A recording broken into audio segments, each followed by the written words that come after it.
My mother was the head night shift nurse at a rich health clinic where people would pay thousands of dollars for 6 weeks of treatment for whatever illness they might have.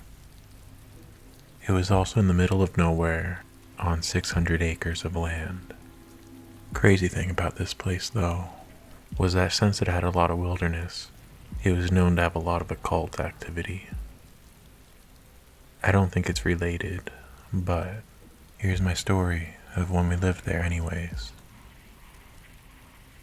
This happened when I was 12 years old.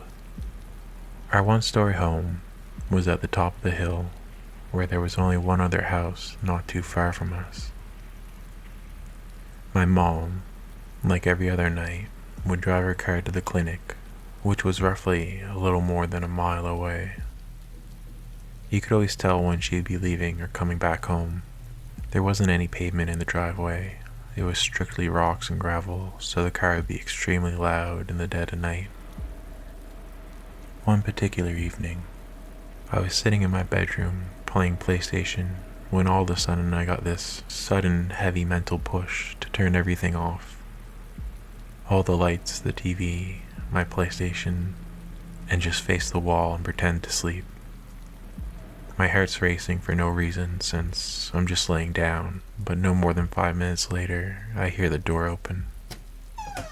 Strangely enough, I didn't hear a car in the driveway. From the entrance, I heard heavy footsteps slowly walking through the living room, as if whoever is in there is searching for something. They continue to walk into the kitchen, which my room is directly connected to. At this point, my heart's pounding so hard it feels like it's gonna burst out of my chest. But at that same time, the mental urge is screaming inside to not move and to not make a sound. The steps walk through the kitchen, and they stop at the entrance of my room. It felt like an eternity as I helplessly laid there with my eyes closed, focused on not moving while this person just stares at me. After who knows how long, the person slowly walked out of my house and left. I waited around 20 minutes before moving, just in case they were waiting for me to get up. I called my mom to see if she'd randomly stopped by, but she said no. I told her what happened, and we made sure to change all the locks in the house the next day.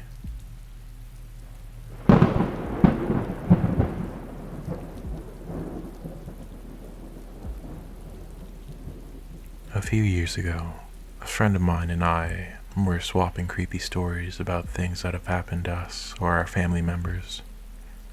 Let's just call this friend Danny for now. Danny's mom went to nursing school and lived in a sizable house, sharing it with around 13 other women who were also training to be nurses.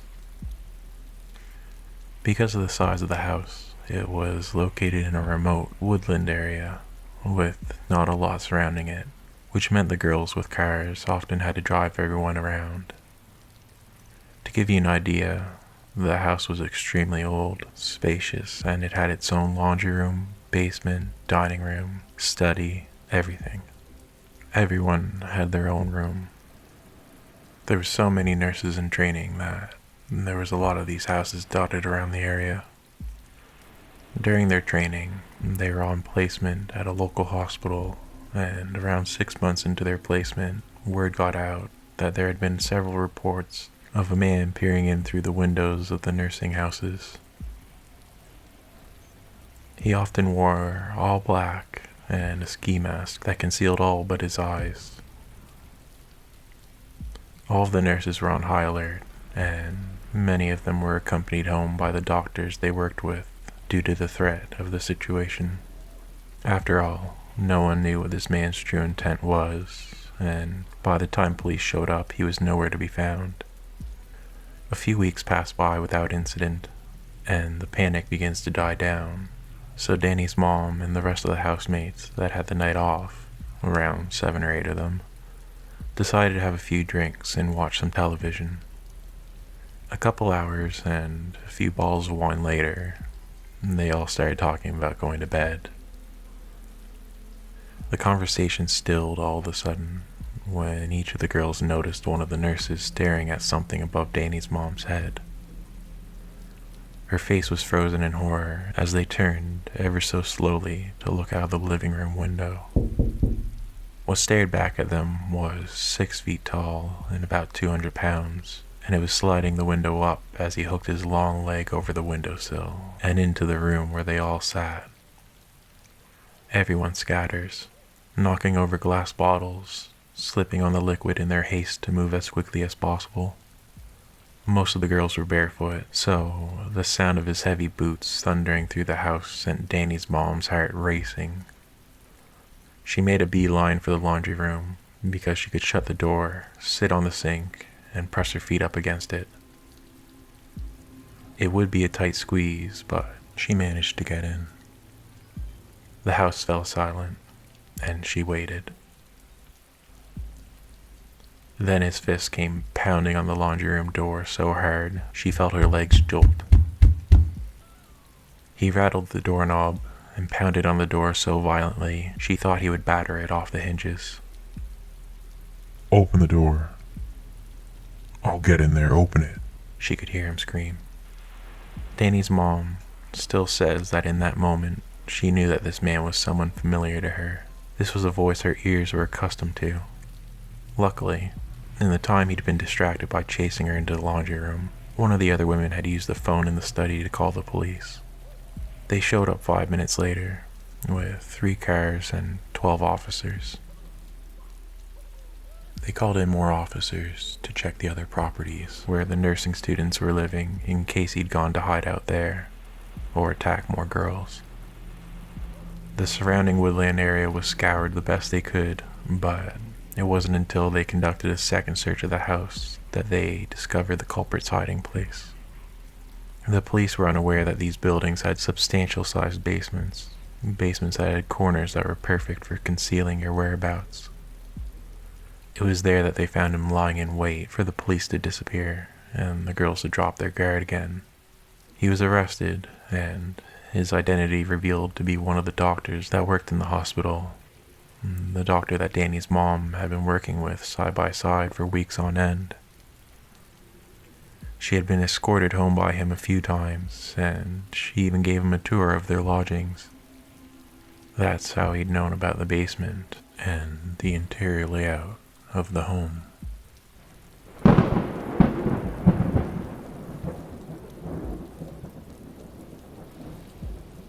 Summertime, about 2 years ago at this point. During the summer, I used to vacate from the city to a little retreat upstate, my grandparents' house. It's something I do every summer. It's a nice spot, big place with lots of rooms. Sort of in the middle of nowhere, pretty quiet for the most part. It was pretty much in the middle of the woods as well. Our nearest neighbors were quite a ways down the road. There's plenty of room in the house, 4 bedrooms, 2 bathrooms, 3 floors, plus an attic my grandparents never used. And I basically got the whole basement to myself. It was a pretty sweet setup. There was a bathroom down there, as well as a fridge, TV for my PlayStation I'd bring with me, and a comfortable couch to lounge on all day. It was the perfect retreat, honestly, to relax and unwind in peace when I wasn't running around exploring the woods. It was a typical Friday afternoon for me. I'd just gotten done work at 5 p.m. and I'm exhausted. I'm ready to unwind and settle down for the rest of the night when my grandparents come down and inform me that they're going to be out. They told me they were going to catch a show with 2 friends before dinner and that they'd be back later. I was stoked to hear this, as I love having the house to myself, especially after a long day of work. After ensuring everything was off and all the doors were locked, I see them out and I order a pizza. After it arrives, I retreat down to my cave in the basement and lock the door behind me, so if I fall asleep, my grandparents won't wake me up if they decide to check in on me. A few hours pass by this point and the sun's completely down, concluding a very lazy Friday afternoon. It's roughly around 10 p.m., and I'm in the middle of watching my show when I hear the floorboards creaking upstairs, the signal that my grandparents returned home. It sounded more like there was 4 sets of feet instead of 2, so it was a safe bet that they brought their friends over for company, which was pretty common. I hear the chairs creaking and sounds of conversation, so I turn my TV up and lounge back. Before I know it, I'm drifting off to sleep, and just as I thought would happen, I hear the doorknob above me start to jiggle. I ignore it and just relax. After about 2 hours of peacefully laying there, I decide to call it a night and head upstairs to my real bed. It's midnight now, and all's quiet up above, so I assume everybody's gone to bed already. So I get up from the couch and head upstairs to the first floor. I unlock the door, and a few of the kitchen lights are on, as well as the TV, but for some reason, it was muted. I figured my grandma probably was in the bathroom and was wrapping up her show or something, so I left everything on and walked over to the stairs to the second floor. This is when I knew something wasn't right.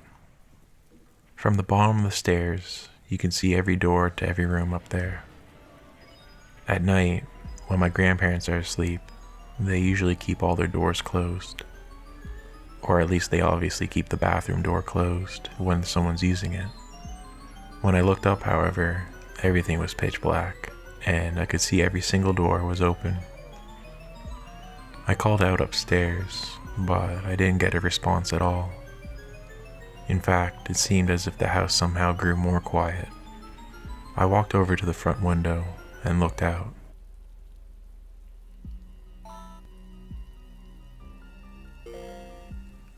Not a single car was in the driveway.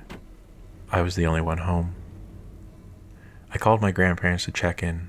They were still out, and they let me know it'd be a late night. I asked them if they'd stopped home at any point, but they didn't. Nobody had come back home since 5, and we weren't expecting any visits either. The entire time it was just me in the house all by myself. Except it wasn't. I knew what I heard, and if whoever or whatever was still around, I just called to them upstairs. I checked around the living room, as quietly as I could, knife in hand. I refrained from calling the police like a total idiot, and I silently checked the doors. They were still locked. I checked the windows. They were locked too. I sat in the living room and listened hard. It was just silence. After about an hour, the front door opened and my grandparents were finally home. We searched the rest of the home, and there didn't seem to be any sign of a break-in. There weren't any other incidents after this, and my grandparents have actually moved since then. I wasn't really able to sleep well in the house after that night. It always felt like I was being watched. To this day, I'm not really sure what it was. The reason I'm typing this now is because one thought just dawned on me. We never did search the attic, nor did my grandparents ever go up there afterwards. There was so much space in the house that there was never any reason for us to. But maybe somebody else did. It's a comforting thought when the entrance to the attic was, in fact, in my bedroom.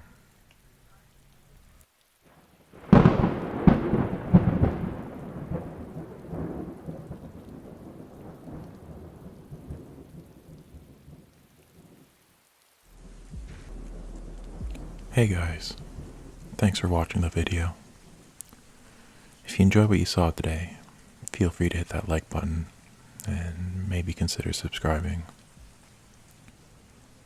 If you really like what you saw, I have a few other videos on my channel. Feel free to check them out. Alright, hope you have a good night. Bye.